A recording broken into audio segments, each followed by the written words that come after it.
নমস্কার। আজ স্বাধীনতা দিবস। সকলকে প্রণাম জানিয়ে আমার একটি ছোট্ট নিবেদন।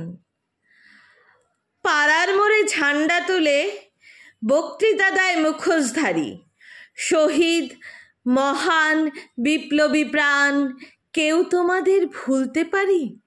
রক্ত দিয়ে তোমরা যদি লিখতে না ওই অমর কথা, দেশ মা কি আর মুক্ত হতো, পেতাম না এই স্বাধীনতা।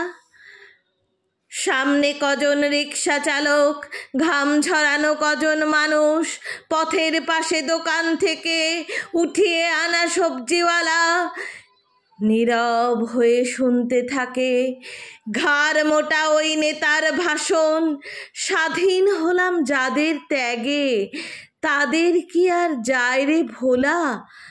ভাষণ শুনে পাথর হওয়া সব শ্রোতারা ভাবতে থাকে, হ্যাঁ দাদা, তুই একলা স্বাধীন, এই এলাকায় একাই রাজা, যা খুশি তাই করতে পারিস, তুলিস তোলা, কাটমানি খাস।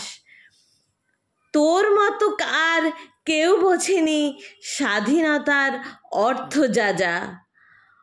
অনেক দূরে রংচটা এক প্রাচীন বাড়ির তিনতলাতে অশীতিপর মুমূর্ষ এক বৃদ্ধ শুয়ে একলা ঘরে।